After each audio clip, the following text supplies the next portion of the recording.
Bonjour à tous, j'espère que vous allez bien. Bon, alors aujourd'hui les amis, j'ai que des sujets intéressants. C'est simple. On va parler de TPMP, on va parler de Louis Boyard, on va parler LFI, on va parler de Macron, on va parler de qui donne des ordres à Macron. Et oui, ça c'est important de le savoir. Vous allez pouvoir le constater par vous-même. Les sujets sont intéressants, pertinents, ça mérite un like. Non mais moi je dis ça, j'essaie pas de vous influencer, hein, mais ça mérite un like. Bon, allez, si j'essaye de vous influencer, likez-moi cette vidéo, les gars, c'est quoi ça? Oh, faites péter le compteur de likes. On est où, là? Il est où le plaisir de donner? Elle est où la joie de recevoir? Non, c'est trop. Il y a un manque de respect évident, les gars. Remettez-vous en question des fois. Bon, alors on passe directement au premier sujet. Louis Boyard, député LFI, nous a fait un joli petit tweet. Écoutez-moi ça. Le football a toujours été du côté des opprimés. Le 11 de l'indépendance de l'Algérie, le combat de Socrate contre la dictature au Brésil, les clubs des townships en Afrique du Sud. Devant le Géno à Gaza, les Bleus ne doivent pas accueillir IS au Stade de France. Signez la pétition. Vous l'avez compris les amis, c'est un appel clair au boycott du match France-IS. Eh oui, et moi je dis yes. Ah mais ça boy, ça cote, ça boycotte. Ah moi j'aime trop les amis. Ouais, c'est mon truc ça, c'est mon petit plaisir à moi. C'est la dernière chose qui nous reste. On a quand même le droit de ne pas consommer. Bref, j'appuie à fond la démarche. J'appuie tellement la démarche que je vous mets le lien de la pétition en commentaire épinglé. Ah mais oui, je suis comme ça, c'est cadeau. Par contre, vous l'avez compris les amis, cette annonce ne va pas plaire à tout le monde. Eh oui, on démarre l'effet papillon, on déplace le premier domino. Et on va voir maintenant la réaction de TPMP à ce tweet. Il a lancé un appel sur Twitter, sur X, pour boycotter le match France-Israël qui aura lieu jeudi 14 novembre au Stade de France. Et moi, je pense que le sport ne doit pas être en politique. Si ça avait été quelqu'un de lambda qui faisait un tweet comme ça pour attiser la haine entre des gens, ça m'aurait pas dérangé. Ça, parce que lui, il sera pas dans la rue quand les gens vont se bagarrer, quand les gens se déchirent entre eux. Je trouve ça irresponsable, vraiment irresponsable, parce qu'il emmène le danger dans la rue. Mais oui, on n'est pas loin de l'incitation à la haine raciale. Ah, bien sûr, je suis d'accord. Non mais ça va, ils ont pas pété un plomb. Les gars, vous savez que quand vous ne buvez pas de coca, c'est de l'incitation à la haine? Ah mais oui, c'est Isabelle qui l'a dit. Enfin, elle l'a pas dit, mais à mon avis, elle le pense. Les amis, on se calme tout de suite. Je vais vous dire quelque chose. Quand on commence à vous expliquer que le fait de boycotter ou de simplement émettre l'idée devient un délit, mais c'est du délire, tout simplement. Je fais ce que je veux, je mange ce que je veux, je regarde ce que je veux. C'est la liberté, mon copain. Complètement Comme d'accord. d'habitude, le clientélisme dégueulasse de LFI depuis le début. Exactement, ouais, c'est incendiaire. Et effectivement, si devant le stade, il y a des échauffourées, il y a des blessés, on pourra dire qu'il est en partie responsable parce que c'est lui qui jette les gens les uns contre les autres et qui met une cible sur le dos de certains. Et On pourra dire que c'est de leur faute. Ouais, bah on va pas se mentir, vous attendez pas de prétexte pour dire que c'est de leur faute, c'est toujours de leur faute. Mais oui, les gars étaient presque à deux doigts de nous expliquer que les inondations en Espagne, c'était de la faute de Mélenchon. Ah mais ils vont te trouver une explication. Ils vont te dire les gars, Mélenchon, à force de faire l'antiseptique, il a mis Poséidon en colère, je ne sais pas. Bon, en tout cas, Thomas Guénolé a fini par réagir et vous allez voir, c'est pour ça que je vous dis, Thomas Guénolé, au moins, c'est beaucoup mieux que Gilles Verdez. Il a le droit d'avoir cette opinion-là parce que ça fait référence... C'est un appel à la haine. Non, ce n'est pas un appel à la haine. Ça s'inscrit dans une tradition bien précise qui est le boycott systématique d'un pays quand on l'accuse d'apartheid. C'est ça le sujet. Et la question, il y a une question, c'est une question politique à l'extrême gauche, parce que Louis Boyard, c'est pas un scoop, il est d'extrême gauche. C'est une question politique. C'est le seul truc vrai que vous avez dit pour... C'est une question politique qui est posée par l'extrême gauche. Eux le pensent. Ils pensent que Israël, ce qu'ils infligent à la Palestine, c'est comme l'apartheid à l'époque de l'Afrique du Sud de l'apartheid. Alors, si je peux me l'Afrique du Sud de l'apartheid, elle faisait l'objet de boycott. Thomas, quand je parle... Ah, je vous l'ai dit, c'est mieux que Gilles Verdez. Bon, après, on est d'accord, c'est pas parfait. Il faut quand même qu'il fasse un peu le paillasson. Eh, les amis, il faut qu'il mange. Comprenez-le. Au moins, il a expliqué la situation. Bon, il a pris des grosses pincettes. Il a qualifié LFI d'extrême gauche et il s'est dissocié de leurs pensées. Mais il a expliqué. Gilou, il aurait rien fait. Il comprend même pas ce qui se passe. Bon, et à partir de là, les amis, la discussion va glisser. Ah, mais un tête à queue. On est parti d'un tweet de Louis Boyard. On va finir sur une amende de l'Arcom. Thomas, quand je parle, on se tait. C'est la règle d'or. Sinon, vous ne pourrez jamais aller travailler ailleurs quand je vais vous virer. C'est vrai d'accord. Non, mais je vous le dis. Thomas, donc quand je parle, on se tait. C'est aussi simple que ça. Tout pour aller C'est la surtout- seule démocratie de la région, pardon. Ben oui. Ça n'a pas de sens. Ça Entouré dépend si c'est d'animaux. palestinien. Ah là là, vous avez entendu? Je sais pas si vous avez entendu les amis, mais c'est un scandale ce qui vient d'être dit. Alors déjà, Thomas Guénolé a bien vite accepté sa condition de paillasson. Mais bon, ça comme je vous le disais, il faut bien qu'il mange. Par contre, Isabelle Morini-Bosse, qu'est-ce qui t'arrive? Tu deviens sénile ou quoi? Ah mais elle a pété un plomb, elle a pété un plomb. Je vais vous remettre l'extrait, tendez bien l'oreille. Tout pour aller C'est la surtout- seule démocratie de la région, pardon. Ben oui. Ça n'a pas de sens. Entouré dépend si c'est d'animaux. Ah mais à chaque fois que j'entends, ça me choque, ça me choque. Et je vous dis la vérité, faut y aller pour me choquer. Je suis quelqu'un d'extrêmement tolérant. Je m'en bats les steaks de ce que les gens pensent. Mais là, elle vient de dire entourée d'animaux, vous l'avez entendu? Et personne ne l'a arrêté. Et rendez-vous bien compte, personne ne l'a arrêté, personne ne va revenir dessus. On va faire comme si elle n'avait rien dit. Et après, ces gens-là vous regardent droit dans le blanc des yeux et vous disent que le tweet de Louis Boyard est un appel à la haine. Ah mais on y est. Le monde à l'envers, de la folie. Bon, si Ça vous- C'est pas dépend une si démocratie, s'il vous Israël. La plaît, Knesset, il n'y a pas laissez parler les à la gens, Knesset, il n'y a ah. pas de députés arabes israéliens. Il n'y a pas des femmes voilées en Israël. Il n'y a pas toutes les communautés qui sont représentées en Israël. Israël est une démocratie si tu as la Merci. chance de ne pas être palestinien. Il y a des Palestiniens Israël est à une Jérusalem, démocratie. mais en Mais non, mais Israël. Si tu as la chance de ne Est-ce pas que être tu es déjà palestinien. Mais elle ose encore parler, Isabelle, c'est fou. Elle te dit, mais oui, il y en a là-bas, mais il y a 2 minutes, tu viens de les qualifier d'animaux. Qu'est-ce que t'as? Dégage. allé en Israël une seule fois de ta vie? Je te pose une question toute simple. Oui, voilà, c'est un argument d'autorité intéressant. Bah oui, c'est un argument Ouais, d'autorité vas-y. parce que On moi peut j'aime pas bien avoir quand on- d'avis parce qu'on peut pas lire, se Non. documenter, Ah, mais avoir des amis sur excuse-moi. place. J'ai Ah. discuté il y a quelques jours avec une Parce palestinienne. que t'as vu l'homme, qui a vu l'ours, et donc non, tu j'ai sais discuté mieux avec que des tout le monde. palestiniennes. Tu sais, c'est une Laissez parler population dont t'as Valérie. peut-être déjà entendu parler. Il fait que de parler, Valérie, c'est insupportable. Mais non, mais moi, et pardonne-moi, mais moi, il me semble connaître, non seulement par les textes, parce que, comme toi, excuse-moi, tu n'es pas le seul qui a fait des études et qui lit des livres. Oh, nous aussi, on lit des Stop, livres, stop. Jamais on a le droit de se expliqué ça. documenter. Stop, stop, si, c'est Et par ailleurs, il se trouve que empiriquement, je connais le pays, puisque j'y suis allée à de nombreuses reprises, et que je n'ai pas constaté, moi, d'apartheid. Ah ouais. Donc, le terme d'apartheid me hérisse. Moi, Il vient de t'expliquer que c'est un argument d'autorité, tu le fais quand même. C'est quand même grave ça. Pour paraître intelligent dans la discussion, ils sont obligés de mettre Cyril qui retient l'autre, l'autre qui se bloque comme un paillasson et elle qui utilise des arguments d'autorité. Voilà, et après t'as des gens qui regardent cette discussion et qui disent « Waouh, Valérie Benaïm, qu'est-ce qu'elle est intelligente !» Mais elle pue le foin, elle vaut rien. Même elle le sait que son argument c'est de la fumée. Et de toute façon, moi tout ce que je retiens de ça, c'est que Isabelle a pété un plomb, elle a lâché les vannes, elle a ouvert les portes, elle a montré son vrai visage. Thomas Guénolé nous joue le couplet de l'homme proche du peuple, mais en réalité, il fait le paillasson. Ah mais je vous le dis, hein, son chèque, il le veut. Sinon, tu peux pas laisser Isabelle dire ça, tu te lèves, tu peux pas, tu ne peux pas. T'as pas le droit de la laisser dire ça, Thomas. Bon, maintenant on va passer au deuxième sujet qui n'a rien à voir. Est-ce que vous savez qui est Bernard Arnault? Lui là. Est-ce que ça vous dit quelque chose? Eh ben les copains, c'est tout simplement le patron du pays. Ah mais oui, n'ayons aucune crainte de le dire, c'est la vérité. Ce gars-là est milliardaire et donne des conseils à notre président Emmanuel Macronus. Et quand je dis conseil, c'est à mettre entre gros guillemets. Alors pour tous ceux qui se demandaient mais pourquoi notre président fait n'importe quoi? Pourquoi il va jusqu'à nier le résultat des votes? Bah les gars, je vais vous mettre un petit extrait, on a peut-être le début d'une réponse. Bernard Arnault a fait pression sur Emmanuel Macron pour qu'il n'y ait pas de Premier ministre du NFP.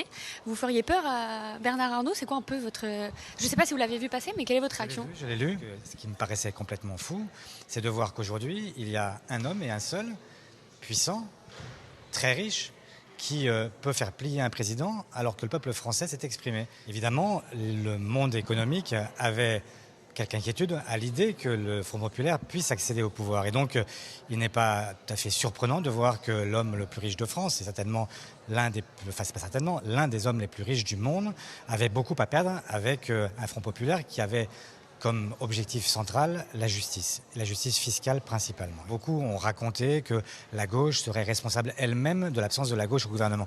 La réalité, elle est assez simple à comprendre, c'est qu'il n'a jamais été dans l'intention du chef de l'État de nommer qui que ce soit à gauche. Non, bonjour. Le Nouvel Observateur vient de sortir une enquête comme quoi Bernard Arnault a fait pression sur Emmanuel Macron pour pas de Premier ministre du NFP. Vous n'avez jamais entendu parler. Jamais entendu parler? Très franchement, là vous me prenez de court, j'ai pas du tout entendu parler cette rumeur ou affaire.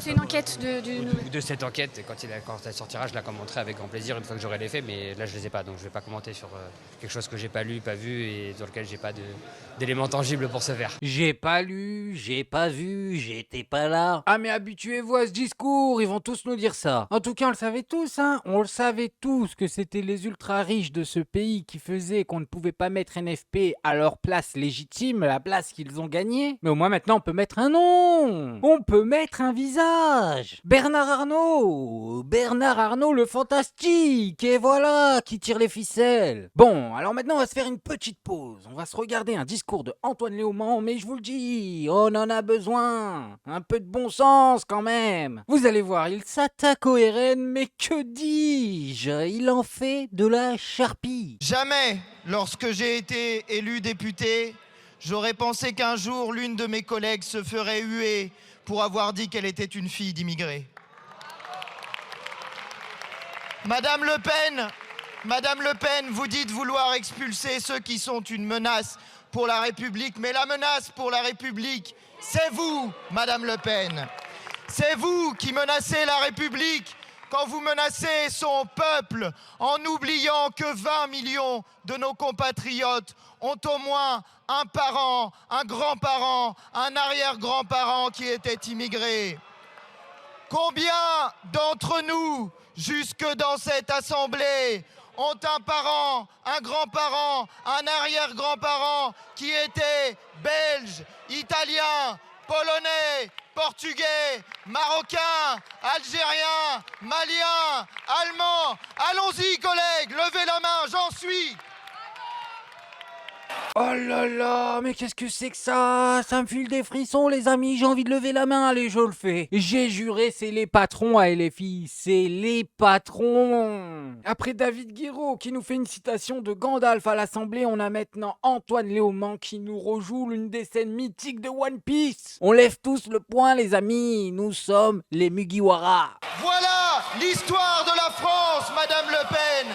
Et cette histoire, vous la niez lorsque vous ciblez les personnes qui sont étrangères, car nous ne savons pas, ici, ceux qui ont levé la main, si nos arrière-grands-parents, nos grands-parents et nos parents étaient arrivés légalement sur le territoire de la République française. Nous ne connaissons pas cette histoire-là, mais nous savons une chose, c'est que la France et la grandeur de la France s'est construite avec et par l'immigration, Madame Le Pen. Ce que nous savons, c'est qu'il y a en face de nous la vieille France, celle de Vichy, celle qui n'a cessé de pousser à la xénophobie, et qu'il y a avec nous la nouvelle France, celle qui se tient sur ses deux pieds, fière de son histoire républicaine, révolutionnaire, qui affirme liberté, égalité, fraternité.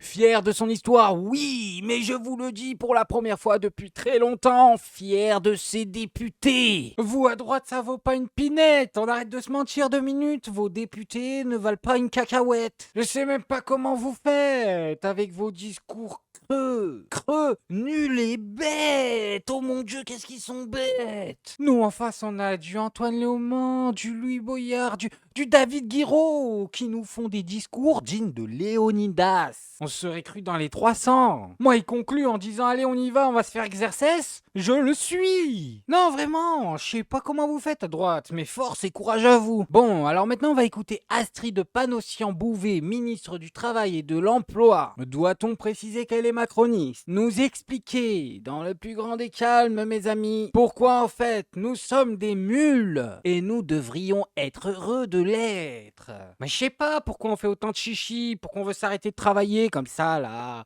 Oh les gars, faut arrêter avec vos excuses, j'ai 70 balais, j'ai 80 balais, ouin. Tu vas bosser mon gars, on a besoin de toi, tu comprends pas? Faut qu'on s'en mette plein les poches, alors maintenant tu fais l'éponge, on t'essort jusqu'à la dernière goutte, et puis c'est tout. Parce qu'il faut avoir le courage de le dire. Il va falloir travailler plus, tout au long de la vie, mais aussi mieux, en continuant à intégrer mieux nos jeunes sur le marché du travail et en se maintenant plus longtemps sur le marché du travail quand on est senior, en bonne santé et avec les bonnes compétences. Et face à ces impératifs, les anxiétés sont légitimes. Attendez 2 minutes. Avant qu'elle nous explique pourquoi on va devoir travailler toute notre vie, je vais tester mon détecteur de bras cassés sur elle. Bip bip, bip bip, bip bip, bip. Ah, bras cassés détectés, cette personne n'a jamais travaillé. Ok, c'est bien ce que je me disais. On est toujours sur des cordonniers sans chaussures, les gars. Parce que penser l'emploi et le travail entre 60 et 64 ans, c'est garder en tête 3 réalités.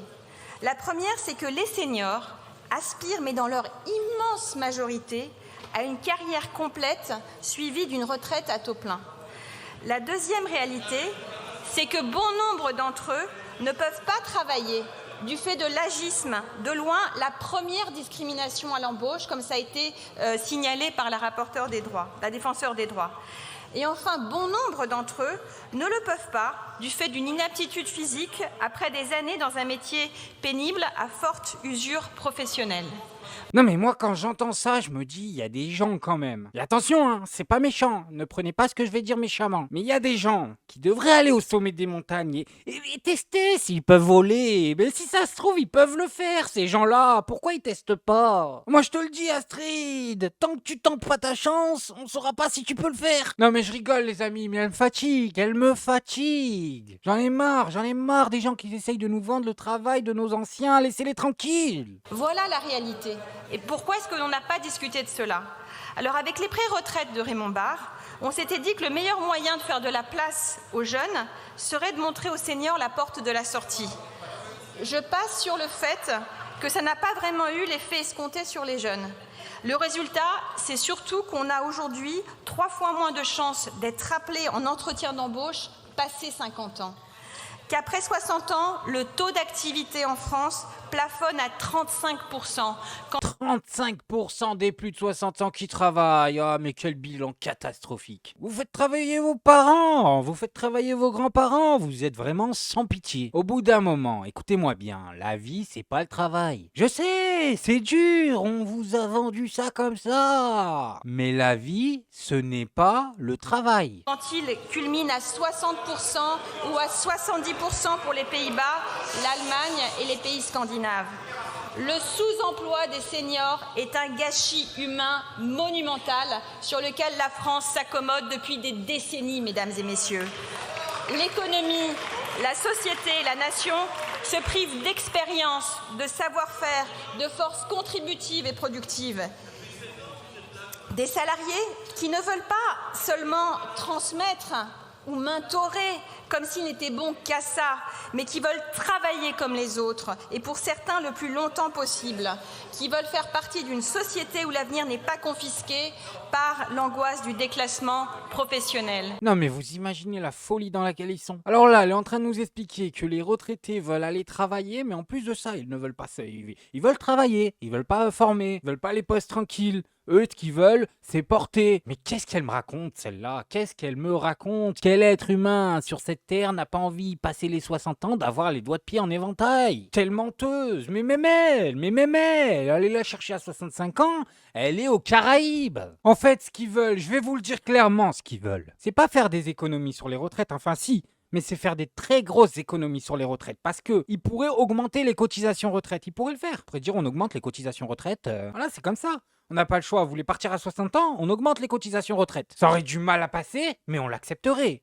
Non, c'est pas ce qu'ils font, les amis. Ils montent l'âge de la retraite. Pourquoi? Parce qu'il y a une partie non négligeable de la population qui n'atteindra jamais cet âge. Voilà, tout simplement. Donc on vous prend vos cotisations et on vous prend le butin, on vous le donnera jamais. C'est ça le plan, personne ne le dira, mais c'est ça le plan, c'est évident. Sinon, monter les cotisations, non mais franchement, qui ne voit pas qu'il y a une bonne partie de la population qui ne passera jamais les 65 ans? C'est un fait. Et plus tu travailles, plus ton travail est difficile, plus tes probabilités de passer les 65 ans sont minces. Alors quand t'es député, tu peux aller taper les 90 dans le plus grand des calmes. Mais je peux t'assurer une chose, quand t'es maçon, quand t'es dans le bâtiment, mais mon ami, 60, sois content. Bon, bref, moi je voulais juste vous montrer ça. Maintenant, faites-vous votre avis tout seul. Faites attention à vous, faites attention à ce que vous regardez. Likez, abonnez-vous. Et n'oubliez pas, le petit com qui fait plaisir. Et on n'oublie pas le petit com qui fait plaisir. Non, le petit com qui fait plaisir. On n'oublie pas le petit com qui fait plaisir. Non, non, celui-là on l'oublie pas.